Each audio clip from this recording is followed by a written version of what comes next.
ডুয়ার্স ভ্রমণের আগের পর্বে আপনারা দেখেছিলেন ঝালং, বিন্দু, দলগাঁও এবং অ্যাপেলস্টোন রেস্টুরেন্টে বসে আমাদের লাঞ্চ করার অভিজ্ঞতা। আজকের ভিডিওতে থাকছে তার পরের দিন ভোরবেলার জঙ্গল সাফারির অভিজ্ঞতা। সে এক দুর্দান্ত রোমহর্ষক অভিজ্ঞতা। চলুন শুরু করা যাক। Good morning from ADB canvas Dooars. আজকে তারিখ হচ্ছে 4 নভেম্বর আর সময় হচ্ছে ভোর 6:05। আমাদের আজকে জঙ্গল সাফারি রয়েছে।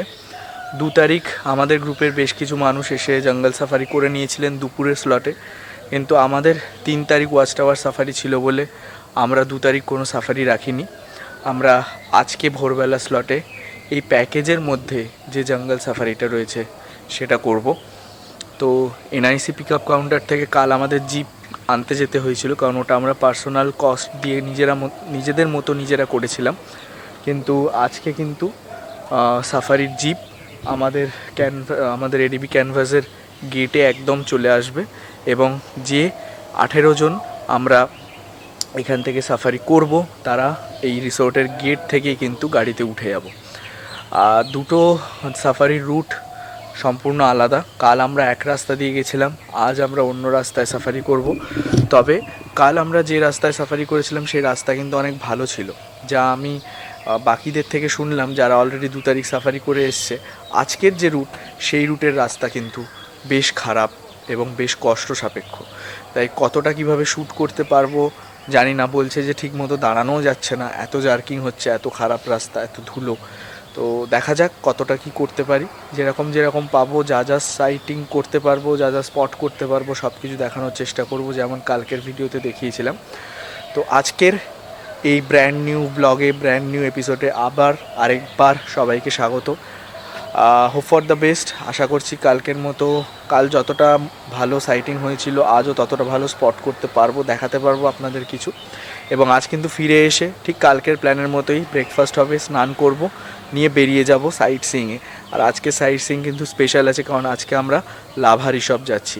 তো এই সব কিছু দেখার জন্য জুড়ে থাকতে হবে প্রথম থেকে শেষ পর্যন্ত। দেখতে থাকুন ভিডিওটা, আশা করি ভালো লাগবে। চলুন শুরু করা যাক, বেরোনো যাক সাফারির জন্য। এই জঙ্গল সাফারি করতে গেলে আপনারা WBSFDA এই সাইট থেকে গিয়ে বুক করতে পারেন। আমাদের আজকের জঙ্গল সাফারি স্টার্ট হয়ে গেল। গাইডও উঠে গেছে গাড়িতে। 6 জন আছি। কাল যে 6 জন ছিলাম আজও সেই 6 জনই আছি। সবাই মিলে চলেছি আরেকবার ভাগ্য পরীক্ষা করতে, যে আজ কতটা লাকি থাকতে পারি, কি স্পট করতে পারি। দেখা যাক। ওয়েদার কালকের মতোই দুর্দান্ত, শুধু রাস্তা কালকের থেকে হয়তো আজকে একটু খারাপ থাকবে, সেটা আমি আগেই বলেছি। এবার দেখা যাক বাকিটা কতটা আমাদের আজকে ভাগ্য সাথ দেয়। যা যা দেখতে পাবো সব কিছু শেয়ার করবো আপনাদের সাথে, সঙ্গে থাকবো। আচ্ছা, এখানে কিন্তু ক্যামেরার এন্ট্রির জন্য 20 টাকা পার ক্যামেরা চার্জ করা হলো। কালকে এটা আমরা ফেস করিনি। এখানে কিন্তু ক্যামেরা এন্ট্রি করাতে হবে। মোবাইল ক্যামেরা ইউজ করলে কিছু দরকার নেই। ভিডিও ক্যামেরা মানে SLR বা গোপ্রো জাতীয় ক্যামেরা থাকলে তার জন্য কিন্তু 20 টাকা পার ক্যামেরা এখানে এন্ট্রি ফি দিতে হবে। গরুমারাতে আপনারা এলিফ্যান্ট সাফারিও করতে পারেন, যার খরচ মাথাপিছু 900 টাকা। সমস্ত রকম সাফারি অনলাইন বুক করার লিংক ডেসক্রিপশন বক্সে দেওয়া রইল। ঠিক যাত্রাপ্রসাদ সাফারির সময় যে কথা বলেছিলাম, এই সাফারির সময়ও একই কথা বলবো। যদি ভালো সাইটিং পেতে চান তবে একদম ভোরবেলা বা একদম বিকেলবেলার স্লটে সাফারি রাখুন, তাহলে নিশ্চিত প্রাণীর সাইটিং পাবেন। এখানে যে সাফারিগুলি হয়ে থাকে সেগুলি হলো Madarihat NIC for Jaldapara watch tower, Lataguri NIC for Medla, Lataguri NIC থেকে Jatraprasad watch tower, NIC Lataguri থেকে চাপড়ামারি এবং এনআইসি লাটাগুড়ি থেকে চুকচুকি ওয়াচ টাওয়ার।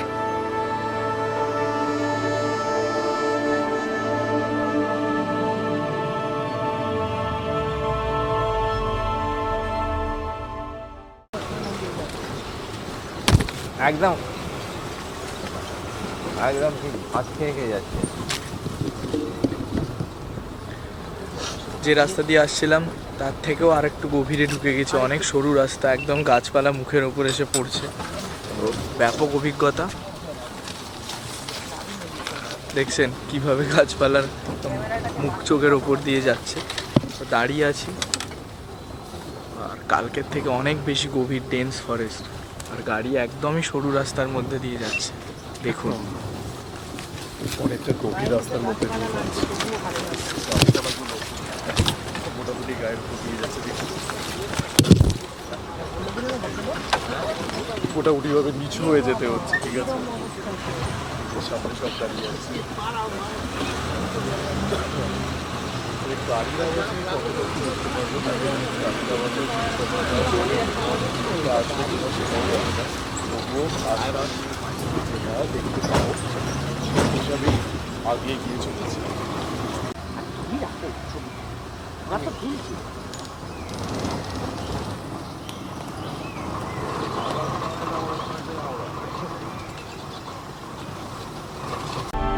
আমরা আমাদের সেদিনকার জঙ্গল সাফারিতে প্রথম সাইটিং করেছিলাম একটি হাতিকে। যদিও অনেক দূর থেকে দেখা গেছিল, কিন্তু তাও দেখা আমরা পেয়েছিলাম।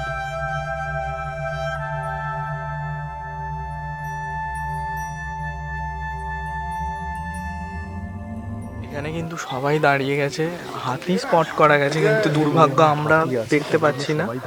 আমাদের গাড়িটা যে জায়গায় দাঁড়িয়েছে সেখান থেকে মানে একটু নিচের দিকে রয়েছে, আমরা এখনো বুঝতে পারছি, তবে চেষ্টা করছি। কিন্তু লোককে বারণ করা সত্ত্বেও লোকে এত চেল্লামিল্লি করছে হাতি হাতি হাতি করে, হাতি এমনিই পালাবে। তো দেখা যাক, যদি ভাগ্যে থাকে তাহলে দেখতে পাবো। নেওলা জঙ্গল ওই যে যাচ্ছে, ওই তো পা দিয়ে যাচ্ছে, ওই দেখো যাচ্ছে, ওই ভেতর এই দেখো। হ্যাঁ দেখেছি,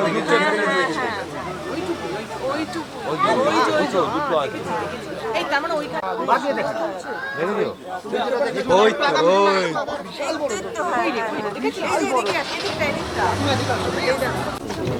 এই যে গাছটা কিন্তু হাতির ওপরানো।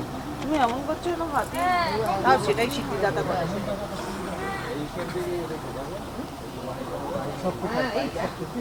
দুমড়ে মুচড়ে দিয়েছে, এই লন্ডভন্ড করে এসে এই গাছটা সামনের গাছপালাগুলো পুরো দোমড়ানো মোছড়ানো।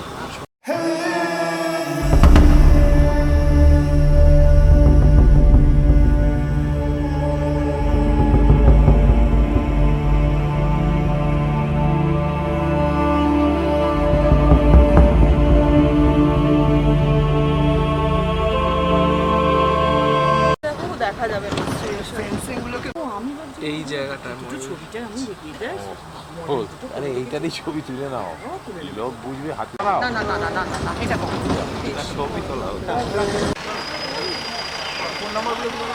এগুলোতেও কিন্তু থাকা যায়, আমি ফোন নাম্বারগুলো দিয়ে দিচ্ছি, তাও ডেসক্রিপশন বক্সে দেওয়া থাকবে। দারুণ রিসোর্ট, ট্রি হাউস টাইপ করা আছে, একদম উডেন কটেজ।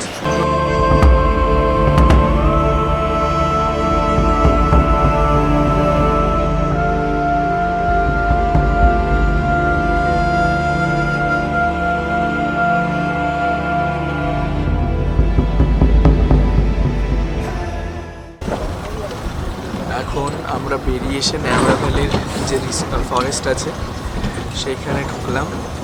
আমাদের এটা সেকেন্ড স্লট, না আজকের সাফারির এটা দ্বিতীয় ভাগ। এবার দেখা যাক এখানে কিছু সাইটিং হয় কি না।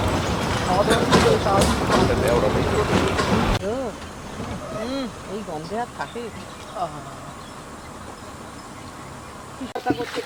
গাড়ি থেকে আমাদের নামানো হলো, সামনে নেওড়া ওয়াচ টাওয়ার আছে, সেই ওয়াচ টাওয়ারে আমরা যাচ্ছি এখন। বাট আমাদের খুব বেশি সময় নেই, এখনই 8টা বাজে, আমাদের 8:30টার মধ্যে রিসোর্টে ফিরতেই হবে। তো আমরা ওয়াচ টাওয়ারে একটু সময় কাটিয়ে তাড়াতাড়ি আবার এখান থেকে বেরিয়ে যাব। টাওয়ারে ওঠার আগে আমরা নেওড়া নদীর দিকে একটু যাচ্ছি, একটু নদীর ধার থেকে ঘুরে আসি, এসে ঝটাপট টাওয়ারে উঠে ভিউ নিয়ে নেমে যাব। রাস্তা কিছুটা এইরকম।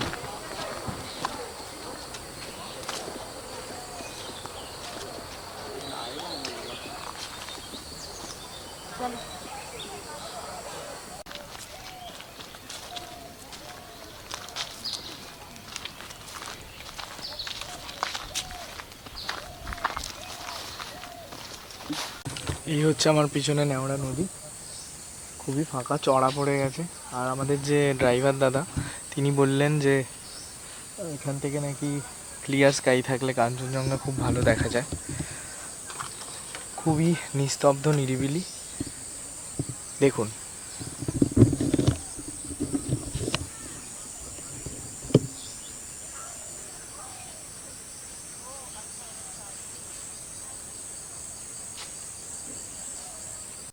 এবার ওয়াচ টাওয়ারের দিকে এগিয়ে যাচ্ছি।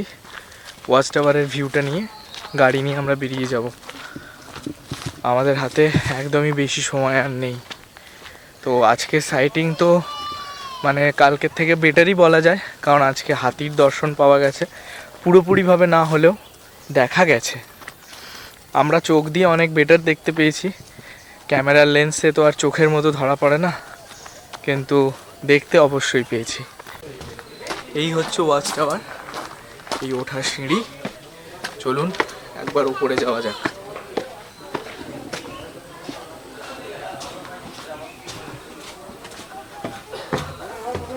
পুরো কাঠের সিঁড়ি কিন্তু।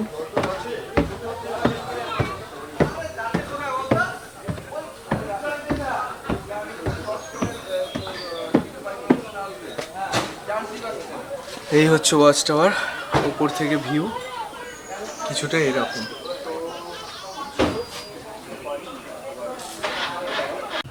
তো আমাদের গ্রুপে যতজন এসছেন এবং যতজন সাফারি করেছেন তার মধ্যে হয়তো আমরাই সব থেকে বেশি সাকসেসফুল হয়েছি সাইটিংয়ের দিক থেকে।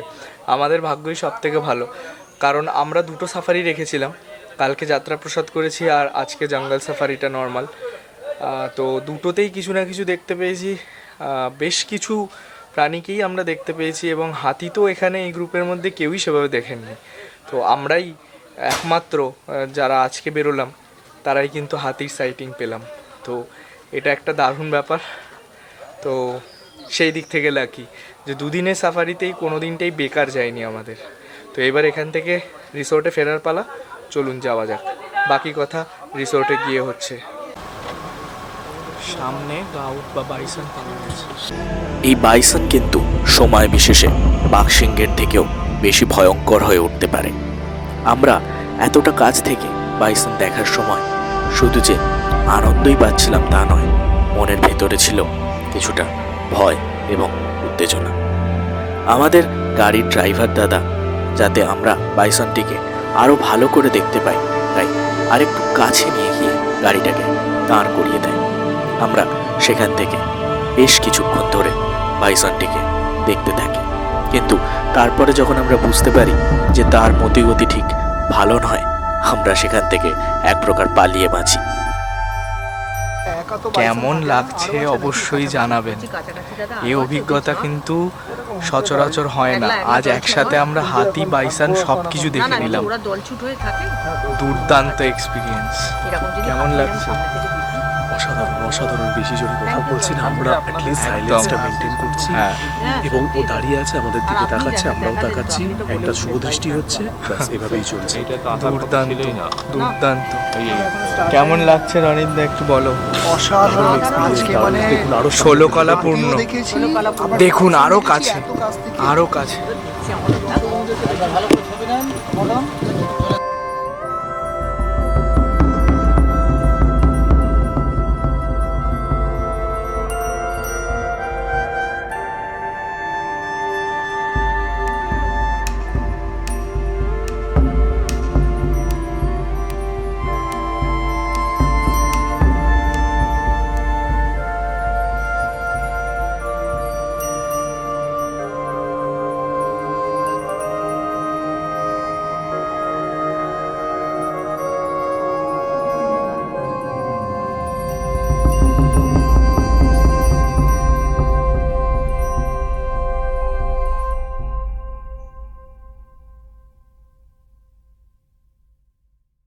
আজকে আমরা যাদের সাথে ঘুরলাম, ইনি আমাদের ড্রাইভার দাদা ছিলেন, ইনি গাইড দাদা ছিলেন। তো দুজনের জন্য সাইটিং অসাধারণ হয়েছে।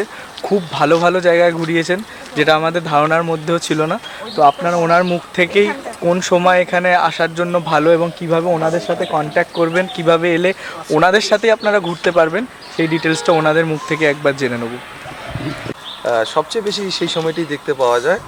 আর গাইড দাদা তো রয়েছেই, আমরা যতটুকু পারবো চেষ্টা করব আপনাদের ঘুরিয়ে দেখাবার জন্য। আর হ্যাঁ, 100% সাইডিং হবেই, সিওর সাইডিং অবশ্যই হবে। আপনাদের নাম আর নাম্বারটা একটু বলে দিন। আমার নাম হলো মিঠুন রয়। আমার নাম দ্বিজেন রায়। আচ্ছা, আর আমার মোবাইল নাম্বার হলো 8918908805। আপনারটা? ফোন নাম্বার হ্যাঁ। 8016345843। Okay, thank Thank you you. So very much. আপনাদেরও ভালো অনেক লাগলো, ধন্যবাদ। খুব ভালো লাগলো। আবার নিশ্চয়ই আবার দেখা হবে। চেষ্টা করবেন আসার একদম জন্য। একদম একদম। ঠিক আছে। অনেক ধন্যবাদ। তো মোটামুটি ডিটেলস বলে দিলাম। আপনারা এনাদের সাথে অবশ্যই যোগাযোগ করবেন। সাকসেসফুল যাকে বলে সাফারি, সেটা কিন্তু আপনারা পাবেন। নাম্বার আপনারা নোট করে নেবেন, ওনাদের মুখ থেকেই শুনে নিলেন, সেই নাম্বার আপনারা নোট করে নেবেন। দাদার সাথে যোগাযোগ করলে কিন্তু এই গাড়িটাই আপনারা পাবেন। এটা হচ্ছে রাইনো 12। এই গাড়িতেই আমরা সাফারি করলাম। ড্রাইভার হিসেবে উনি যথেষ্ট ভালো, এবং উনি ড্রাইভার শুধু নন, উনি গাইডও বটে একজন।